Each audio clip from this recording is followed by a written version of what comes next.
Main line, bridle, one bridle line, about 10 feet, a little longer is okay. 2 bridles, main line. Got these gear ties that are optional but will be useful. You got your oyster cage, mobile trap, settlement tile panels. So one thing we're gonna start playing around with is putting these on the inside, making the prism so that the tile facing inward. And it's okay if they're outward too. We're actually just curious to see what the differences will be in orientation. But I'm gonna put these on facing inwards. And so it is not necessary to use the gear ties, but I'm going to recommend that everybody get them because it will make it easier. And this package of 12, I believe there's 12 12-inch gear ties. They're basically just rubber coated metal. I think it's like $8, so it's a good use of your funds. And so what I start out by doing is attaching with the 4 gear ties just this component, just the settlement to the mobile. And just real simple, just boom. There it is. Other side. Boom. Yeah, it's so much easier and less painful. And then boom. So then you've kind of got it already going, and the bridle lines will be a lot easier to work with.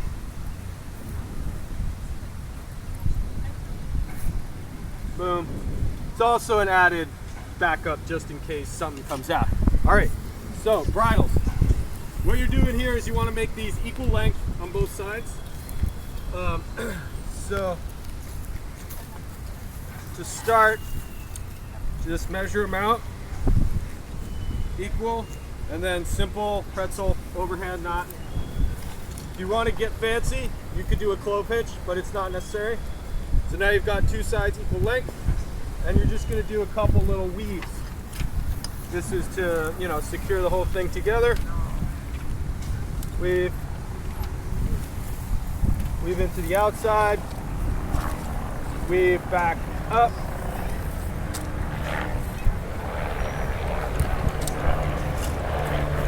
There's your one side, flip it over.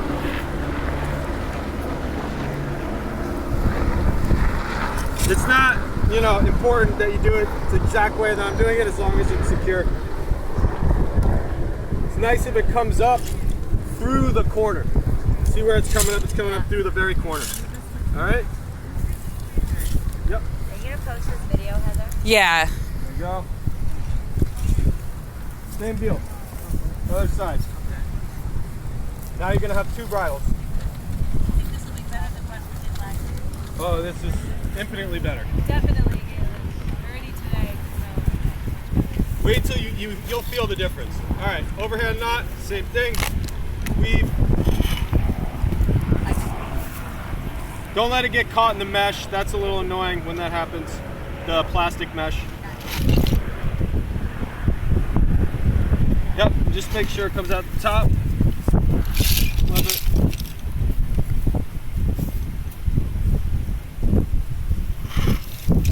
These ropes will have a little bit of twist in them, but that's okay.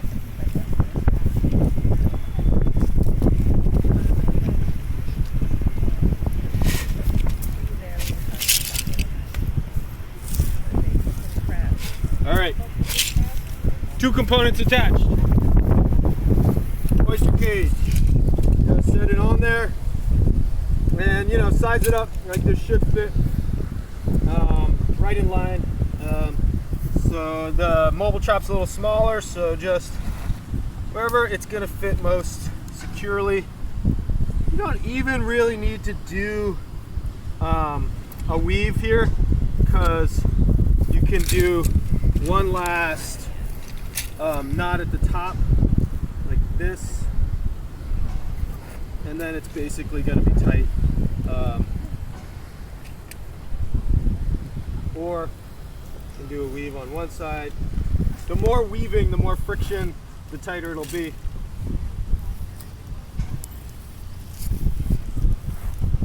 All right, and then just make sure it comes out. This is actually not perfect. Make sure it comes out like right in that corner slot, and then it's in the right position to do your overhand knot here. So nice and snug on this side, and then you kind of take it at the bottom and do a pretzel. Take both strands and a pretzel with both strands, and just pull it down as tight as you can get it. And that's, so maybe I should have done one little weave right here. You can see it's like a little loose, but it's not bad. The other side will make it better.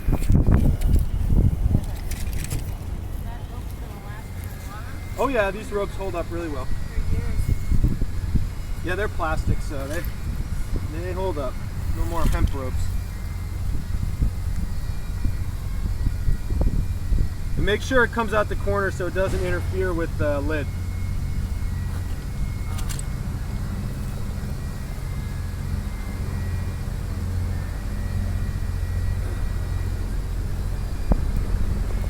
Snug, and then just pull it, and same deal. It's easier when you can open the cage, obviously, and get it through. And the real test is when you guys go to do this right now with a bunch of sediment and all sorts of funky stuff all over the cage. It's going to make it a little harder. All right, this one's a little shorter, but still enough to do an overhand knot. Plenty. All right, and so now it's got, there's no way this thing's going anywhere, right? I mean, you know, assume, especially if your towels are on the inside and the zip ties are tight, you know, this thing's much more solid than it was. And then lastly, What came up with this idea? he makes sense, you know, he's supposed to be the smart one. He's the director of the project. No, I thought about it too. It took a long time and many ideas to figure that one out. It's been like 6 or 7 iterations in about 3 years. Pretty simple, but somehow I tried it once and I felt like it wasn't tight enough. And then I think the trick is the knot on the bottom. And the other thing we're doing is making the second line optional. So now you've really got 3 lines going here, but you're only going to have one unless one tied to the dock, unless you think your site is going to have a lot of energy and abrade your rope really quickly. So same story, bowline knot if you can, just because it is the most secure. And you guys can, you can practice all you want doing the bowline. I put a what's called a fisherman's knot as a backup, or you can run the rope, like twist open the braid here and run it through the middle. Either way, that's fine. It's not going to come out. And then, oh, we're missing a bungee on this, and then close her up, and then there you go. And then same on the top, bowline line. Oops, sorry. And that's that.